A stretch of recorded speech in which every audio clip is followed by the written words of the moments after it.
55వ అధ్యాయం 55వ అధ్యాయం మొదటి వచనం చూద్దాం.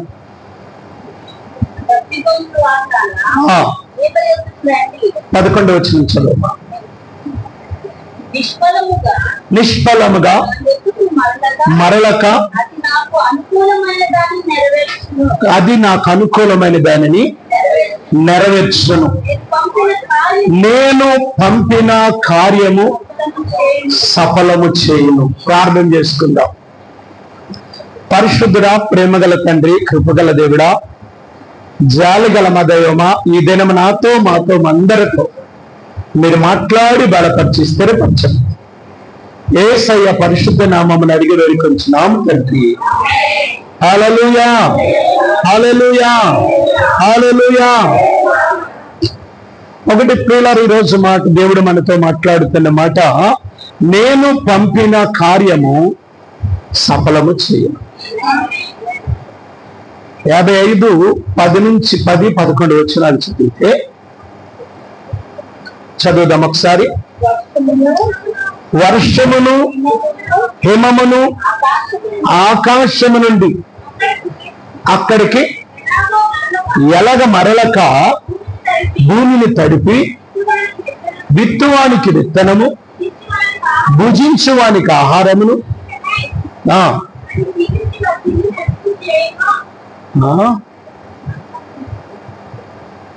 కొంచెం మీకు వెలుగులో కనిపించట్లేదమ్మా. ఒకసారి నేను చదువుతాను, మీరు చాలా జాగ్రత్తగా ఆలకించాలి. 55వ అధ్యాయము 10వ వచనం. వర్షమును హిమమును ఆకాశము నుండి వచ్చి అక్కడికి ఎలాగో మరలక భూమిని తడిపి విత్తువానికి విత్తనమును, భుజించువానికి ఆహారమును కలుగుటకై అది చిగించి వర్ధిల్లినట్లు చేయునో అలాగే నా నోటి నుండి వచ్చి వచనములు ఉండును. నా నోటి నుండి ఇన్ని రోజులు ఎన్ని మాటలైతే మీతో మన దేవుడు మాట్లాడాడో ఆ మాటలన్నీ అలాగే జరుగుతాయి. ఇన్ని రోజులు ఏ సంభాషణ మీతో మాట్లాడాడో, ఏదైతే చేస్తానన్నాడో అది ఖచ్చితంగా అలా జరగబోతుంది. మరి ఇన్ని రోజులని మాట్లాడే మాటలు జ్ఞాపకం ఉన్నాయి. అమ్మ అటు చూడద్దు.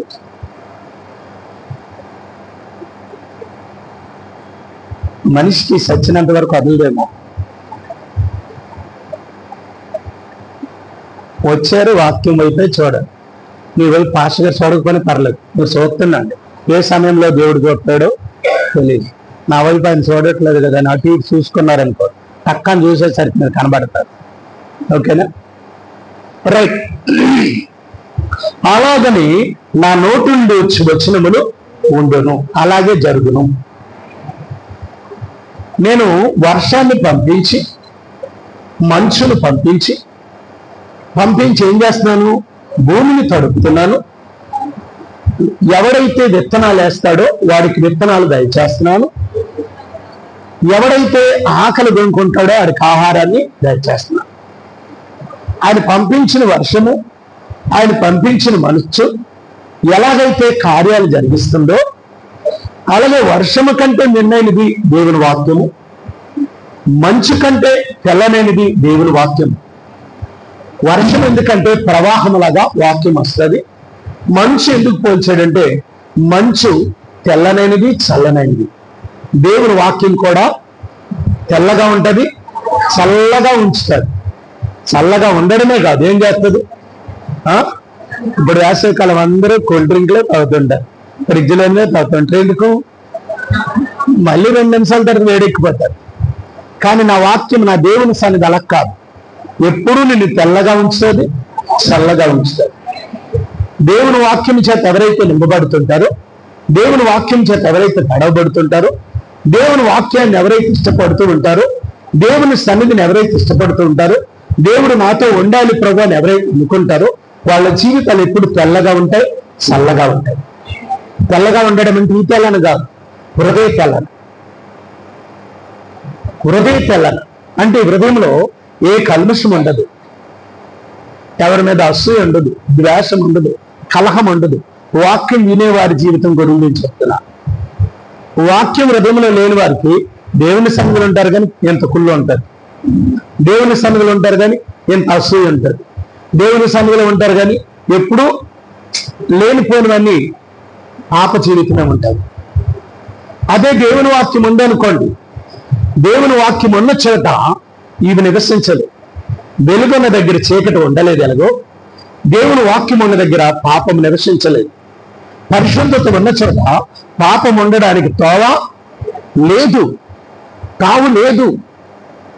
ఒకవేళ నువ్వు అనొచ్చు, వెలుగు చీకటి కలిసి పని చేస్తున్నాయి కానీ వెలుగున్న దగ్గర చీకటి ఉండదు, చీకటి ఉన్న దగ్గర వెలుగు ఉండదు. నిజంగా దేవుని వాక్యం నువ్వు వింటే, నిజంగా నీ హృదయంలో వాక్యం ఉంటే నీ హృదయంలో చీకటి అనేది ఉండదు. ఎందుకంటే ఎంత మాత్రమూ చీకటి ఉండదు. దావీదు అంటాడు, నీ వాక్యము నా పాదములకు దీపము, నా త్రోవకు వెలుగై ఉన్నది. నీ వాక్యమే వెలుగై ఉన్నది.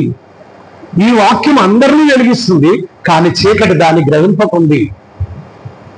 యోహాను సువార్త 1వ అధ్యాయము 4వ వచనం మాట రాయబడి ఉంటుంది, ఆయనలో జీవం ఉండెను, ఆ జీవము మనుషులకు వెలుగై ఉండెను, ఆ వెలుగు చీకటిలో ప్రకాశించున్నది కానీ చీకటి దాన్ని ఏమైకున్నది. చూసారా, ఆ వాక్యం అందరిలో ప్రకాశిస్తుంది. వాక్యం కొందరిలో కాదండి. సన్నిధికి వచ్చిన ప్రతి ఒక్కరిలో వాక్యం ప్రకాశిస్తుంది, ప్రవహిస్తుంది. కానీ కొంతమంది దాన్ని గ్రహించుతున్నారు, కొంతమంది గ్రహించలేకపోతున్నారు. కొంతమంది దాన్ని స్వీకరిస్తున్నారు, కొంతమంది స్వీకరించలేకపోతున్నారు. కొంతమంది దాన్ని అన్వయించుకోగలుగుతున్నారు, కొంతమంది దాన్ని తృణీకరిస్తున్నారు. కొంతమంది దాన్ని పట్టుకొని అభివృద్ధి పొందుతున్నారు, కొంతమంది ఎప్పుడు వెళ్ళినా జీవితం అలాగే ఉంటుంది. కారణం ఏమిటి? వాక్యం లేదా? ఉంది. ప్రవహిస్తుందా? ప్రవహిస్తుంది. మన మీదకి వస్తుందా? వస్తుంది. కానీ దాన్ని కొంతమంది, అది స్పష్టంగా చెప్పాడు యోహాను సువార్తలో. మరొకసారి మాట చదవమా. ఆయనలో జీవం ఉండేను. ఏంటది? ఆయనలో ఏముంది? జీవం. ఎందుకో తెలుసా? చనిపోయిన వారిని బ్రతికించడానికి, మృతమైన వారిని జీవముగా మార్చడానికి, ఎండిపోయిన దాన్ని ఏంటి మరలా దాన్ని ఉబికి సస్యశ్యామలంగా చేయడానికి. ఆ జీవం ఏం చేస్తుందంటే ప్రతి దగ్గరికి పరిగెడుతుంది, ప్రతిదాన్ని తాకుతుంది. అది తాకిన ప్రతి దయ్యం ఏమవుతుందంటే జీవిస్తుంది. కానీ కొంతమంది ఎంత తాకినా అది జీవించట్లేదు. భూమిలో పడిన విత్తనానికి ఈ నీరుని తాకిందంటే ఆ విత్తనం ఏమవుతుంది? మొక్కగా మొలుస్తుంది. అదే నీరు రాయి వెళ్ళి ప్రతిసారి తాకుతుంది, కానీ రాయి ఏమవుతుంది? బండలాంటి మనుషులు చాలా మంది క్రైస్తవులు బండలంటే. అంచేత నా భక్తుడు కూడా అదే రాశాడు, బండలాంటిది నా మొండి జీవితం, ఎండిపోయిన జీవితం. బండలాంటిది నాదు మొండి జీవితం, ఎండిపోయిన నాదు పాప జీవితం. మార్చినవయ్యా ఈ సాక్షినుగా, మార్చినవయ్యా నీ సాక్ష్యముగా, ఇచ్చినవు మెత్తనైన కొత్త జీవితం, ఇచ్చినవు మెత్తనైన కొత్త జీవితం. ఎంత కృపామయుడవు యేసయ్యా, ప్రేమ చూపి నన్ను బ్రతికించినవయ్యా. ఎంత కృపామయుడవు యేసయ్యా, ప్రేమ చూపి నన్ను బ్రతికించినవయ్యా. ఆ వాక్యం అందరినీ తాకుతుంది. చర్చిలోకి వచ్చినప్పుడు అందరితోనే మాట్లాడుతుంది. మరి ఎన్ని సంవత్సరాలు అలాగే ఉన్నదేంటి అక్క? బండలాగా వచ్చి కూర్చుంటున్నావు, వాక్యం లోపలికి వెళ్ళట్లేదు.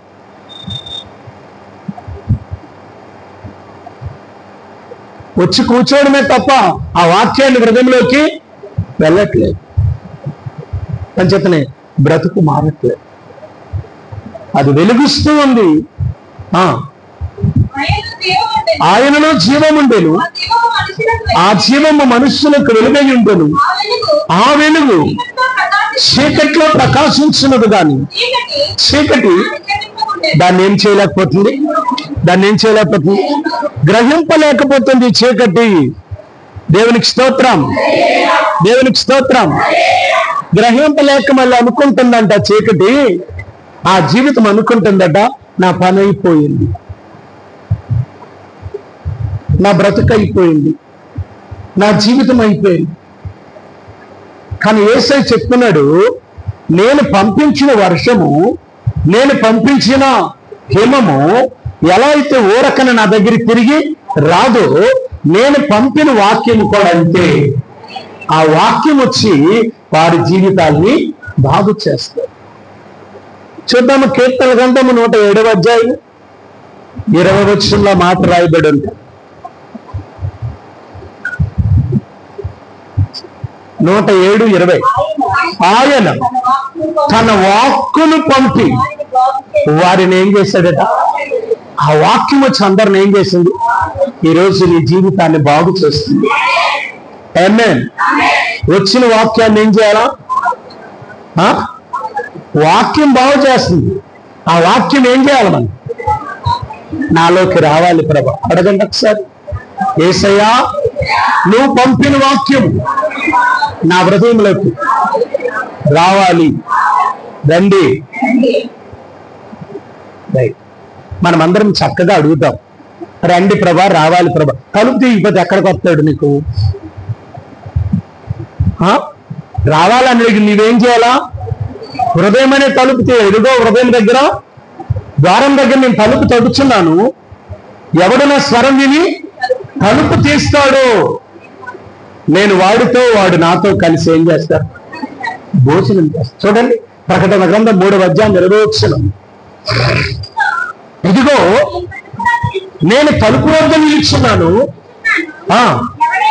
అక్క, అమ్మా, నువ్వు రమ్మని అడుగుతున్నావు కదా, హృదయం తీయట్లా. రండి రండి రండి రండి ప్రభు అంటున్నావు. వచ్చి ఎక్కడికి వెళ్తాడు ఆయన? నీ ఇంట్లో చోటు ఇవ్వకపోతే, నీ హృదయంలో చోటు ఇవ్వకపోతే, నీ బ్రతుకులో చోటు ఇవ్వకపోతే, నీ ఇంట్లో చోటు ఇవ్వకపోతే ఎక్కడికి వెళ్తాడు ఆయన? ఒక వ్యక్తిని పిలిచావండి, పిలిచి నీవు ఇంటికి తాళం వేసుకొని వెళ్ళిపోతే ఆ వ్యక్తి ఎక్కడికి వెళ్తాడు? పిలిచి నీవు ద్వారం తీయకుండా లోపలికి పిలవకపోతే ఎక్కడికి వెళ్తాడు? పిలిచి నీవు రండి, కొంచెమైనా నీకు ఆయన పట్ల మర్యాద లేకపోతే ఆయన ఎందుకు వస్తాడు? వస్తాడు, కానీ ఇంట్లోకి రాడు. ప్రవాహం వచ్చింది, కానీ నీ ఇంట్లోకి రావట్లేదు. నీ ఇంట్లోకి రాకపోవడానికి కారణం ఏంటో తెలుసా? మొదటిది, నువ్వు తలుపులు బంధించేశావు, హృదయాన్ని గట్టి పెట్టుకున్నావు. బంధించడం అంటే అర్థం ఏంటంటే, హృదయాన్ని కొంతమంది ఏం చేస్తారండి? హృదయాన్ని గట్టిగా, కొంతమంది కఠిన హృదయాలు అయిపోతారు.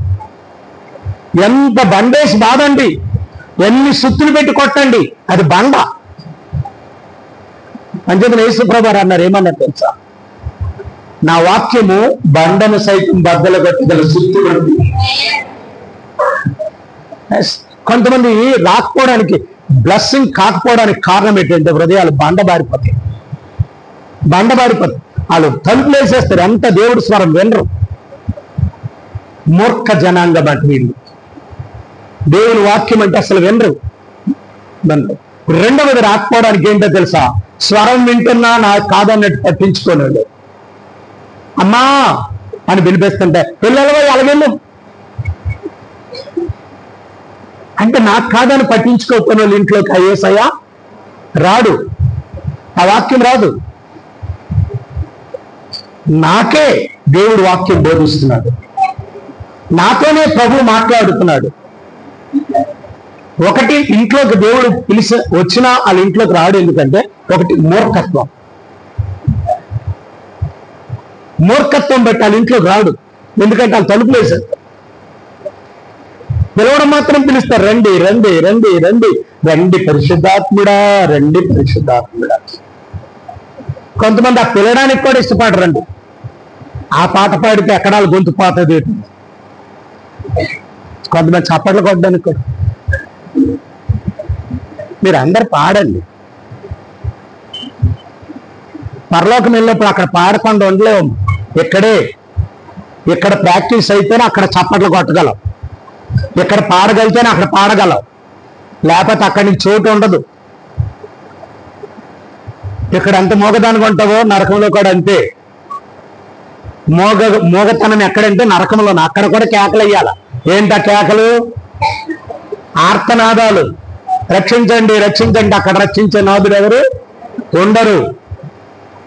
ఇక్కడ నువ్వు కేకలు వేయకపోతే దేవుడు అంటాడు, యేసు ప్రభువుని యెరూషలేము తీసుకెళ్తుంటే వాళ్ళందరూ స్తుతిస్తుంటే శాస్త్రులు పరిచయులు చాలా మంది అంటారు, ఎందుకు అలాగ నీ వాళ్ళు గోల చేస్తున్నారు? వాళ్ళు స్తుతించకపోతే రాళ్ళు చేత నా ప్రభువు. ఒకవేళ అక్క నీకు దేవుడు నోరిచ్చి స్తుతించలేదనుకో, నీ ఇంటి రాళ్ళు చేత స్తుతిస్తాడు. నువ్వున్న ఇళ్ళు స్తుతిస్తాయి దేవుణ్ణి. నువ్వు నిలబడిన స్థలం స్తుతిస్తాయి దేవుణ్ణి. నువ్వు కట్టుకున్న బట్టలు స్తుతిస్తాయి దేవుడిని. నువ్వు పెట్టుకున్నటువంటి ఇంట్లో సామాను స్తుతిస్తాయి దేవుడిని. నీకు దేవుడు ఏమిచ్చాడు అవన్నీ దేవుడిని ఏం చేస్తాయి? స్తుతిస్తాయి. బిలాము ప్రవక్త దేవుడిని చూడలేకపోయాడు, కానీ ఆడు ఎక్కే గాడిద చూసి చూడగలిగింది. ఆమేన్.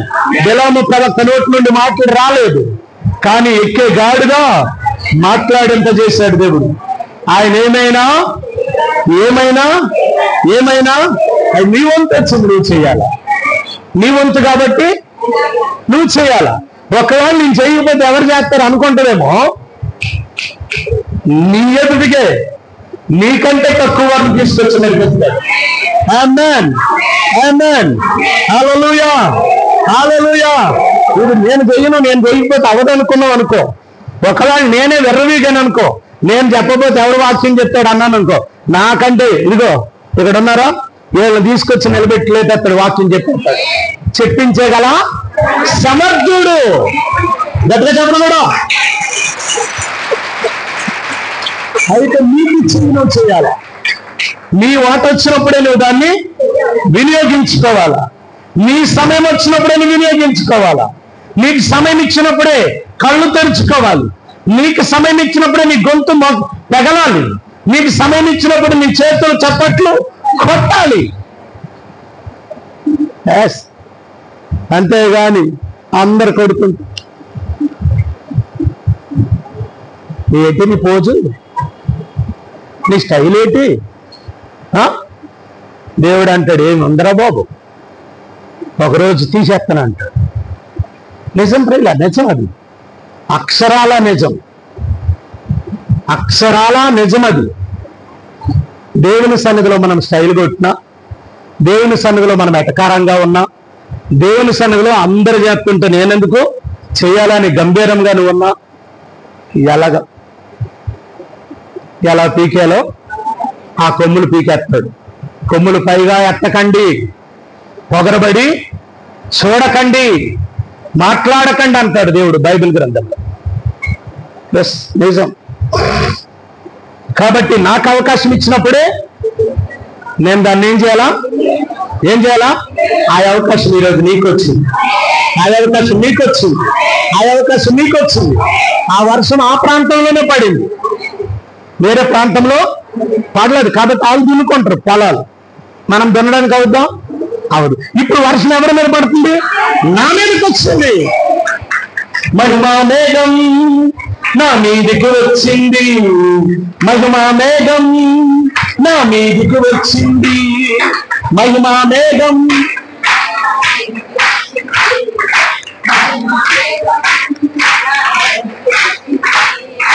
భయము లేదు నాకు, దిగులు లేదు, భయము లేదు నాకు, దిగులు లేదు. మహిమా మేఘం నా మీదికి వచ్చింది, మహిమా మేఘం, మహిమా మేఘం నా మీదికి వచ్చింది, మహిమా మేఘం నా మీదికి వచ్చింది. నాకు భయమో లేదు, నాకు దిగులు లేదు, నాకు భయమో లేదు. అందరం మహిమా మేఘం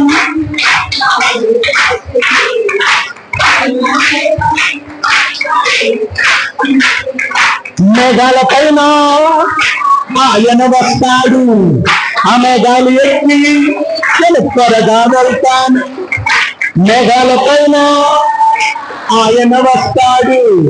ఆ మేఘాలు ఎక్కి నేను త్వరగా వెళ్తాను. నాకు భయమో లేదు,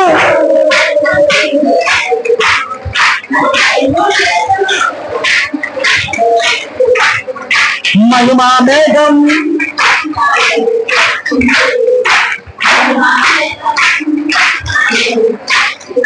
హల్లెలూయా. ఏమండి, ఆ పట్టాల మీద నడుస్తున్నాం. ట్రైన్ ఏమో ఫాస్ట్ గా వస్తుంది, అయినా వీళ్ళు సేమల్లాగా నడుస్తున్నాం. ఫాస్ట్ గా వచ్చిన ట్రైన్ చేసి ఏం చేయాలి? పరిగెట్టాలి, పక్కకి వెళ్ళిపోవాలి కదా. కానీ మన చర్చిలో మాత్రం చాలా చక్కగా ఎంత ధీమా, దీనులు కాదట, ధీమా కలిగిన వాళ్ళు ఎక్కువ. దేవుడు దీనులు కావాలంటే ధీమా కలిగిన వాళ్ళందరూ నా చర్చికి వస్తున్నారు. నా చర్చికి వచ్చిన వాళ్ళందరూ ఎలాంటి ధీమా మనసు. ఎందుకంటే పాస్టర్ గారు కూడా ధీమే కదా. యథా రాజా యథా ప్రజ. నాయన ఫోన్ మాట్లాడకూడదు, దేవుని సన్నిధిలోకి వచ్చారు కదా, బయటికి వెళ్ళిపో. ఫోన్ వస్తే బయటికి వెళ్ళిపో. ఓకేనా? మీకు ఎవరికైనా అర్జెంట్ ఉండొచ్చు, నేను కాదా. రైట్, దేవునికి స్తోత్రం. హల్లెలూయా, హల్లెలూయా. రైట్, మీరు అనుకుంటారేమో నేను చూడట్లేదు అని చూస్తుంటాను. ఓకేనా? మీరు అనుకోకండి నా వైపు దేవుడు పాస్టర్ గారు చూడట్లేదు అని చెప్పిన కొంతమంది అక్కలు ఎలా కొడుతున్నా తెలుసు. నిద్రపోతూ కళ్ళు మూసుకుంటే ఎందుకమ్మా కుట్టేస్తున్నాం, అంత నిద్రపోయి సప్పట్లు ఎందుకు కుట్టేస్తున్నాం అంటే జోల పాడినట్ట. గట్టిగా చెప్పండి. హల్లెలూయా, హల్లెలూయా, హల్లెలూయా. ఎవరైనా మన పాటల బుక్ ఉంటే మన పాటల బుక్ లో ఉంటుంది ఈ పాట. మన పాటల బుక్ లో 18వ పాట. ఈ పాటల బుక్ ఎవరి దగ్గర ఉంటే అవి ఎప్పుడండి పాస్టర్ గారు మీరు 10 సంవత్సరాల క్రితం ఇచ్చారు, మళ్ళీ ఇప్పుడు ఎక్కడ ఉంటాయండి మాకు? అప్పుడు మేము రాలేదు అంటారండి. దేవునికి స్తోత్రం. హల్లెలూయా. అరచేయంత మేఘము ద్వారా వర్షము కురిసింది, ఆ వర్షము ద్వారా జనులందరూ తృప్తి పొందారు. అరచేయంత వర్షం ద్వారా మేఘము కురిసింది, వర్షం ద్వారా జనులందరూ తృప్తి పొందారు. చెప్పండి. అరచేయంత మేఘము ద్వారా వర్షం కురిసింది, ఆ వర్షం ద్వారా జనులందరూ తృప్తి పొందారు.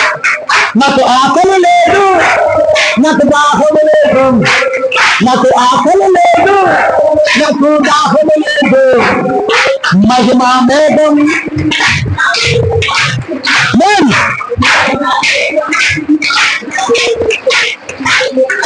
మహిమా మేఘం నా మీదికి వచ్చింది, మహిమా మేఘం నాలోనికి వచ్చింది.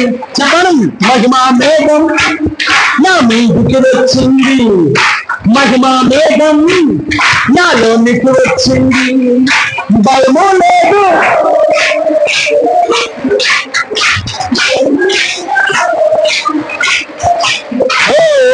మహిమా మేఘం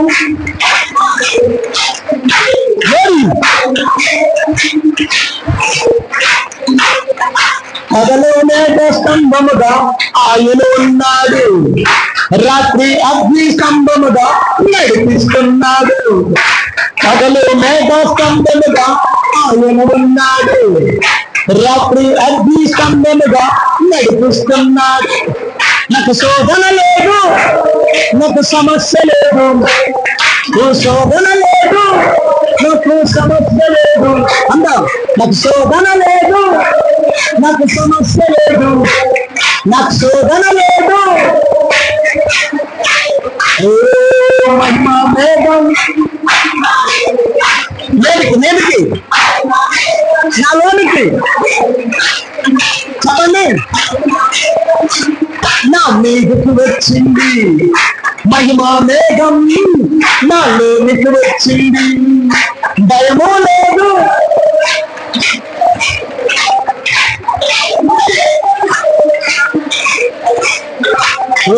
భయము లేదు,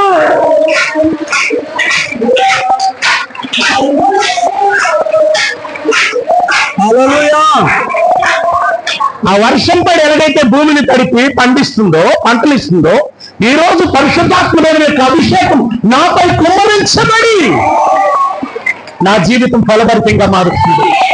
నీ మీద ఆత్మను కుమ్మరించుతాడు. మీరు పరిశుద్ధాత్మ దేవుడు కుమ్మరింపు నీ మీద జరిగి ఫలము లేని నీ జీవితానికి ఫలం ఇవ్వబోతున్నాడు.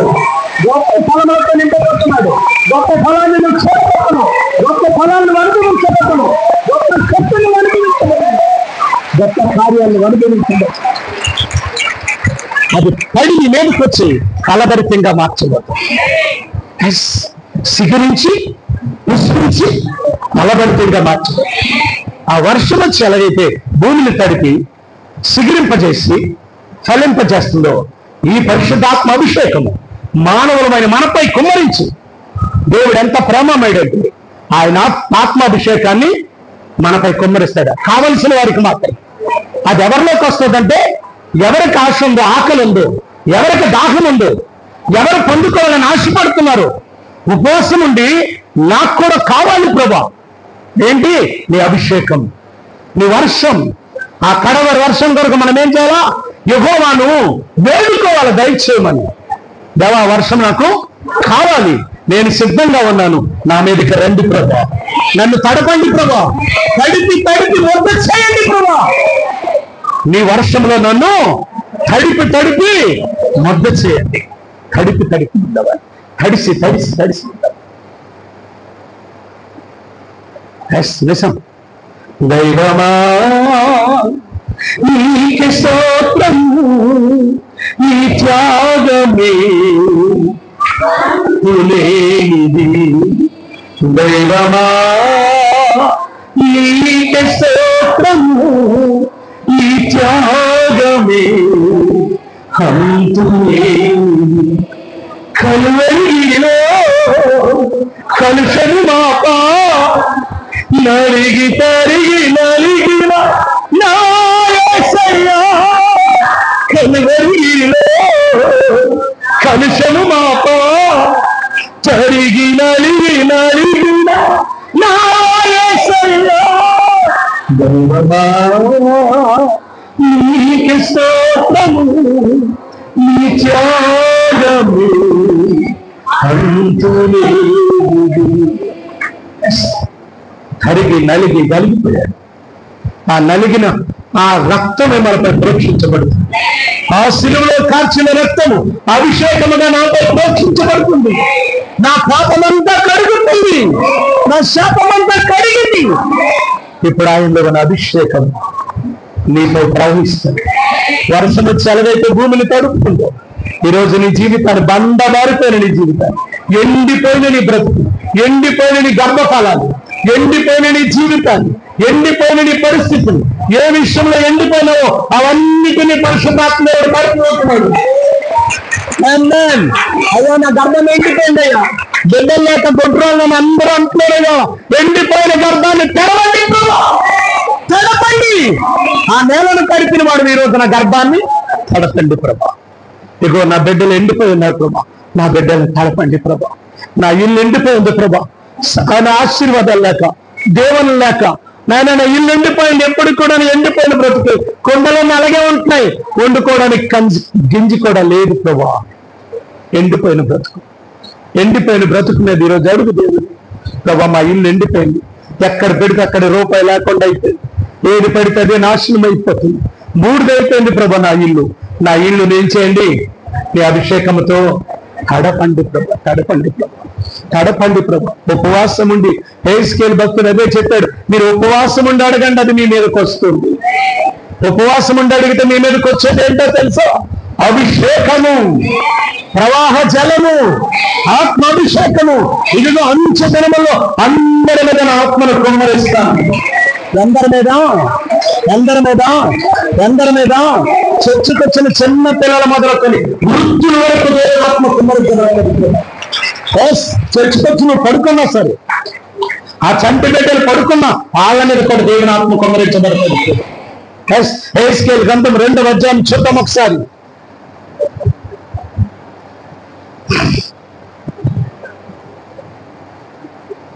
2వ అధ్యాయము 21 నుంచి కొన్ని మాటలు చూద్దాం. 26, 28 చదవండి ఒకసారి. యోవేలు గ్రంథము 2వ అధ్యాయము 28వ వచనం. యోవేలు గ్రంథము 2వ అధ్యాయము 28వ వచనం. యోవేలు 2వ అధ్యాయము 28వ వచనం. నేను ఎవరి మీద ఇక్కడికి వచ్చిన వారందరి మీద. ఈరోజు ఎంతమంది ఆశపడి వచ్చారు? ఎంతమంది నిజంగా మామూలు ఏదో టైం పాస్కి వచ్చిన వాళ్ళకి కాదు. దేవుని అభిషేకం టైం పాస్కి వచ్చిన వాళ్ళకి రాదండి. ఏంటి టైం పాస్కి వచ్చి కూర్చున్నాను వెళ్ళిపోయిన వాళ్ళకి దేవుని అభిషేకం ఎప్పుడూ తాకదు. ఇది మాత్రం గమనించండి. నీ హృదయం భయభక్తులతో దేవుని వైపు తిప్పితేనే అభిషేకం పొందాలంటే నువ్వు దేవుని వైపు భయభక్తులు కలిగి జీవించాలి. దేవునితో భయభక్తులు కలిగి నీ దేవుని సన్నిధిలో వణుకుతూ ఉండాలి. ఎవడు వణుకుతాడు? కొనుక్కునోడు కాదు, వణకాలి.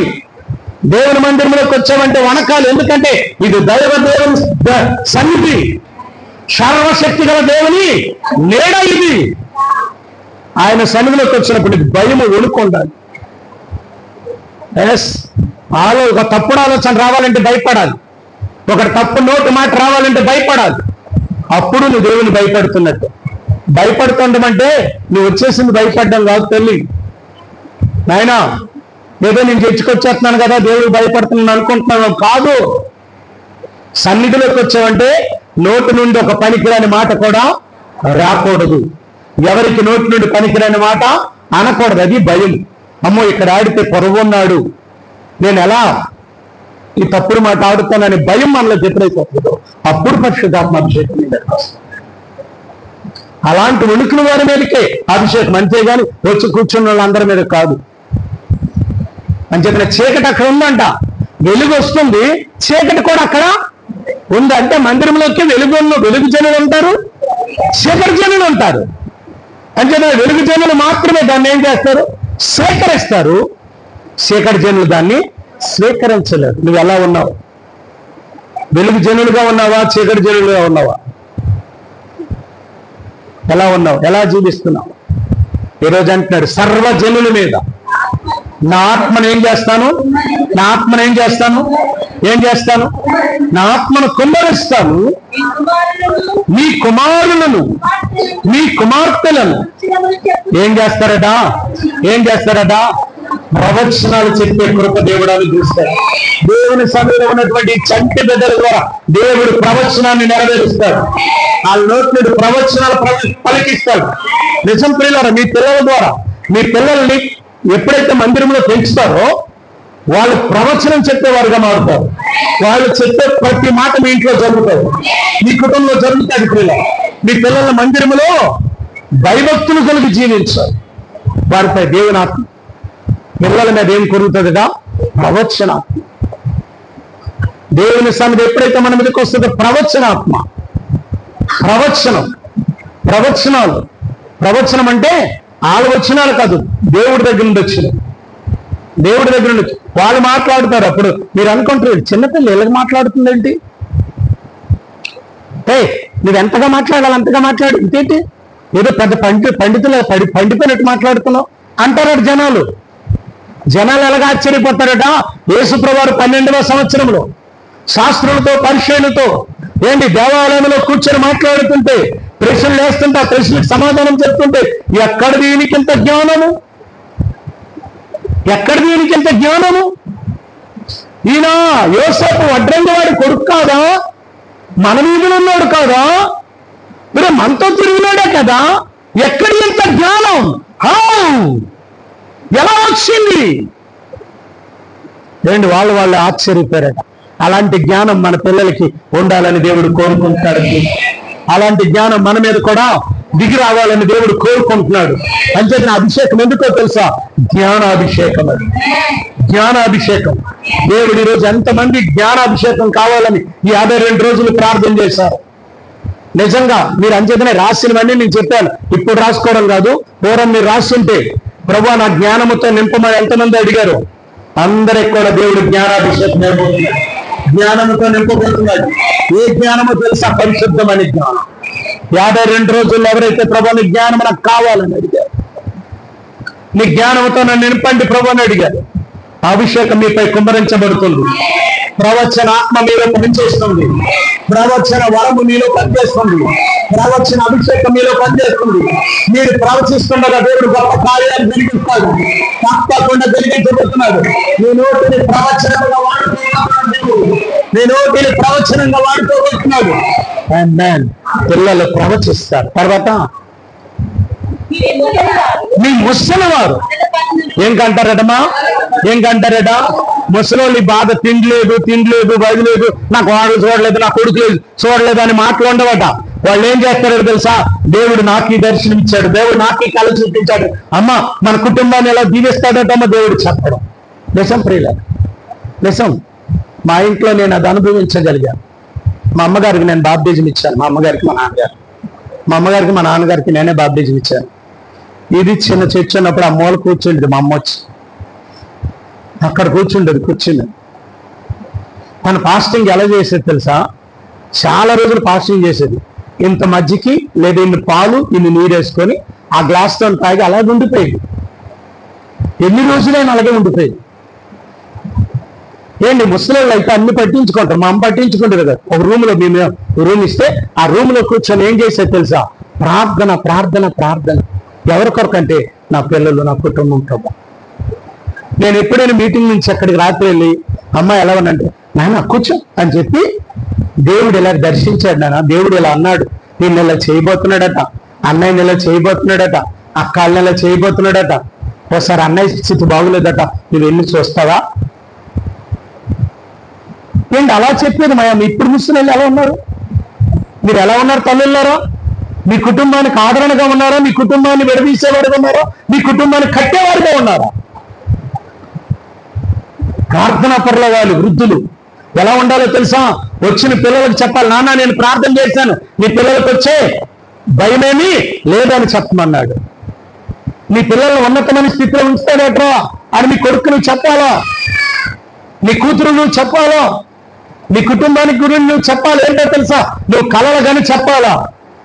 వృద్ధులు కలలు కానీ వారికి ఉంటారు. అభిషేకం ఏ ఇంట్లో ఉంటే, ఏ ఇంట్లో అభిషేకం ఉంటే ప్రియుల, ఏ ఇంట్లో అభిషేకం ఉంటే పిల్లలు ప్రవచించుతారు, వృద్ధులు ఏమవుతారు అంటే ఇంట్లో వేస్ట్ అనేవారు ఎవరు ఉండరు ప్రియుల.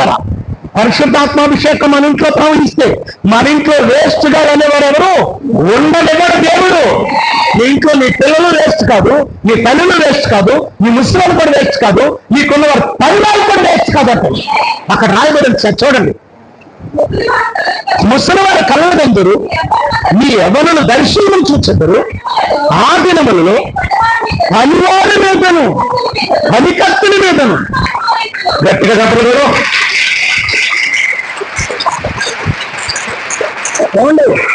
తెలుసా మీకు మన అభిషేకం అంట? మన ఇంట్లో మీ ఇంట్లో అంట్లు తోమడానికి వచ్చిన వాళ్ళ మీద కూడా అభిషేకం ఉంటుంది కదా. అంటే వాళ్ళకి ఎలా చూస్తావు? ఇప్పుడు అంట్లు తోమిన వాళ్ళు చూస్తావా? చూడు. ఎందుకంటే వాళ్ళు ప్రవచనాలు చెప్తూ ఉంటారు. ప్రియులారా, మీరు ఎవరింటికి వెళ్తారా ఆ ఇంట్లో ప్రవచనాలు మీరు చెప్పాలా? తల్లి మీ కుటుంబాన్ని దేవుడు దీవించబోతున్నాడు, మీ కొరకు నేను ప్రార్థన చేస్తున్నామా, అప్పుడు మిమ్మల్ని పని మనిషిగా చూడరు. తప్పకుండా ఆ ఇంటికి నువ్వు దేవుడు అవుతావు. తప్పకుండా ఆ ఇంటికి నువ్వేమవుతావు? దేవుడు అవుతావు. ఎస్, నిజం. దేవుడు అంటే ఆ దేవుడు కాదండి, నిన్నే దేవుడిగా చూస్తారు వాళ్ళు అక్కడ. అప్పుడు నువ్వు చూపించాలి. ఎవరో తెలుసా? నేను కాదమ్మా, అదిగో నా దేవుడు నాకు ఇచ్చాడు ఈ వరం, నా దేవుడు నాకు ఈ వరము ఇచ్చాడు. చూసారా? ఒక ఆయన ఉన్నాడు. ఎవరు? సిరియా దేశపు మంత్రి. ఎవరు? నయమాన్ ఏమైంది? ఒళ్ళంతా కుష్ఠరోగం, యుద్ధాలు చేస్తున్నాడు, జయిస్తున్నాడు. కానీ ఒక దేశం వెళ్ళి వాళ్ళ అమ్మా నాన్నని ఆ దేశాన్ని నాశనం చేసి ఒక చిన్నదాన్ని తెచ్చుకున్నాడు. ఎవరినమ్మా? ఒక చిన్నదాన్ని, ఒక చిన్న అమ్మాయిని తెచ్చుకున్నాడు. ఇంట్లో ఏం చేయడానికి? తన భార్యకు పని చేయడానికి. ఆవిడ పనిచేస్తూ ఆవిడ దేశంలో ఒక అభిషేకం ఉంది. ఏ అభిషేకము? దేవుని అభిషేకం. గట్టిగా చెప్పండి. ఏ అభిషేకం ఉంది? ఆ అభిషేకం ఎక్కడుందో వాళ్ళ దేశంలో ఉంది. ఆ దేశంలోతో పాటు వాళ్ళ అమ్మ నాన్న ఇంట్లో కూడా ఉంది. ఆ అభిషేకం ఈ అమ్మాయి మీద కూడా ఉంది. ఇప్పుడు ఈ అమ్మాయి ఎవరి ఇంటికి వచ్చింది? నయమాన్ ఇంటికి వచ్చింది. నయమాన్ ఇంటి మీదకి వచ్చినప్పుడు ఏముండాలని మనలాంటి వాళ్ళైతే, మా అమ్మ నాన్న దూరం చేసినాడు, ఎప్పుడు అయిపోతాడో, మా అమ్మ నాన్నకు దూరం చేసినాడు, వీడెప్పుడు చెడిపోతాడు, నా కుటుంబాన్ని దూరం చేసినాడు, వీడెప్పుడు నాశనం అయిపోతాడు, ఇలా అనుకుంటాం మనం. కానీ అభిషేకం ఉన్న అడగంటారంట, ఎంత శత్రువులు తీసుకొచ్చినా వీడు ఎలా బాగుపడతాడని అభిషేకం విలువది. మీ శత్రువులు సైతం బాగుపడాలని ఆలోచించేదే అభిషేకం. నిన్ను తిట్టేవారు కూడా బాగుపడాలని ఆలోచించేదే అభిషేకం. మీకు నాశనం చేస్తారని తెలిసి కూడా వాళ్ళ కొరకు ప్రార్థన చేసేదే అభిషేకం. శత్రువులు పొడుస్తున్నారు, సిలువేస్తారని తెలిసి కూడా తండ్రి వీరేం చేయించున్నారో వేసినప్పటికి కూడా సిలువేసి హేళన చేసుకుంటున్నారు, మాట్లాడుకుంటున్నారు, యేసుప్రభువుని చూసి తలలోపుతున్నారు, ఉమ్ము వేస్తున్నారు, పిడిగుద్దులు గుద్దారు. దేవుడు వైపు దిగి రావచ్చు కదా. ఆ రోజు అంతన్నాం, అలా ఆడికి ముట్టాను స్వస్థపరిచాను, వీడికి ముట్టాను స్వస్థపరిచాను, ఏది ఇప్పుడు చేయొచ్చు కదా అంటే ఏమంటున్నాడు? అభిషేకం ఏం చేసింది తెలుసా? తండ్రి వీరేమి చేయించున్నారు. అది అభిషేకం అండి. అభిషేకం అంటే ఏదో పెద్ద అనుకోకండి మీరు. అభిషేకం అంటే ఒక వరం. ఏంటో తెలుసు? అది శత్రువును సైతం క్షమించగల వరం పెడతా అభిషేకం. నీ మాట వరుసకు కూడా నీ లోపల ఆ శత్రుత్వం అనేది ఉండదు ప్రియులారా. మాట వరుసకు కూడా ఉండదు. ఏరుమై తీసేస్తాడు శత్రుత్వాన్ని. నీ పక్క నుండి నేను చంపాలనుకున్న వాళ్ళ మీద ఒక శత్రుత్వం ఉండదండి. ఇస్కరియోతు యోధ పక్కనే ఉన్నాడు, అమ్ముకోవాలని ప్లాన్ చేస్తున్నాడు. చివరికి ఆ రొట్టి ఇచ్చేయమన్నాడు. అన్నేసుకోరా బాబు, నీ పని చేసుకో అన్నాడు. నీకు డబ్బులు వస్తాయి కదా, అన్నేసుకో అన్నాడు. దాంతో అభిషేకం చూడండి, అది అభిషేకం అండి. అభిషేకం అంటే ఏటో మనం అనుకుంటాం చాలా మంది. అభిషేకం అంటే మీ పనివారు, దైవం ఇంట్లో పనిచేస్తున్న ఆవిడెవరు? ఆ ఇశ్రాయేలు నుండి చిన్నది అభిషేకంతో వచ్చింది. ఎవరింటికి? ఒక అన్యుడింటికి వచ్చింది. అన్యుడింటికి వచ్చింది. అన్యుడింట్లో అభిషేకంతో బ్రతుకుతుంది. ఎప్పుడు కోరుకుంటుంది. అమ్మ దగ్గరికి వెళ్ళింది, అమ్మ నా యజమానుడు బాగుపడాలని కోరుకుంటున్నాను. ఎప్పుడా చూసావు? లేదమ్మా, నా యజమానుడు చాలా బాధపడిపోతున్నాడమ్మా. బయటకు మాత్రం గంభీరంగా ఉన్నాడు, బయటకు మాత్రం యుద్ధవీరుడై ఉన్నాడు, అందరి దగ్గర జేజేలు కొడుతున్నాడు. కానీ రూములో ఇంట్లోకి వచ్చాకేమి ఎంత వేదన పడుతున్నాడు. దీనికి మందు మా ఊర్లో ఉందమ్మా. ఏంట్రా మీ ఊర్లో మంత్రం వేస్తారా? మంత్రాలు కాదమ్మా, మా ఊర్లో ఒక సేవకుడు ఉన్నాడమ్మా, ఒక ప్రవక్త ఉన్నాడమ్మా. ఏం చెప్పాడు ఆ ప్రవక్త? ఆయన దగ్గరికి వెళ్తే ఆయన ఏం చెప్పితే ఆ చేసే జరిగిపోతాడు. అవునా? అవునా? చూసారా? అంత కఠినాత్ముడు, అంత దీని కూడా చక్రవర్తి, అంత మంత్రి అయినప్పటికి కూడా ఆ చిన్నదాని మాట, దాని అర్థం ఏంటో తెలుసా? అభిషేకం ఉంటే ఎంత గొప్పోడైనా నీ మాట వింటారండి. నీ మాట వింటారు. ఎంత గొప్పోడైనా, అది రాజులైన, మంత్రి అయినా, చక్రవర్తి అయినా, ప్రపంచానికి గొప్పోడైనా నీ మాట వింటాడని నువ్వు అనుకుంటున్నావు. నేను పనిదా అన్నాను ఇంట్లో అని. కాదు తల్లి, నీ ద్వారా ఇంటికి గొప్ప మేలు చేయాలని ఆశపడుతున్నాను. ఆమేన్, ఆమేన్. అభిషేకం మనలో పనివారిలో కూడా ఉంటాడు. అటువంటి అభిషేకం సర్వజనుల మీద కుమ్మరిస్తాడు. ఆమేన్, ఆమేన్. ఏం చేస్తుందో తెలుసా? ఎప్పుడైతే చెప్పిందో నయమాన్ ఏమయ్యాడు? ఎలీషా దగ్గరికి వెళ్ళాడు. ఎలీషా చెప్పినట్లు చేశాడు. పసిపిల్ల దేహం వల్ల మార్చేసాడు. పసిపిల్ల దేహం ఏదైతే ఎండిపోయిందో అదేమైపోయింది? పసిపిల్ల దేహం వల్లే స్వచ్ఛంగా మారింది. ఈ రోజు నీ ఇంట్లో ఏది ఎండిపోయిందో అది తప్పకుండా సిగరెట్ చేయబోతున్నాడు.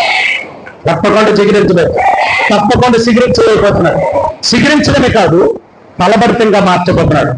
ఫలాలను ఇంట్లో ఇవ్వబోతున్నాడు, ఫలాలను వెళ్ళబోతున్నాడు, ఫలాలు ఇవ్వబోతున్నాడు.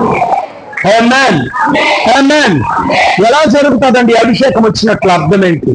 మొదట 2-3 మాటలు చూద్దాం ప్రియులారా. 22వ వచనం, యోవేలు గ్రంథము 2వ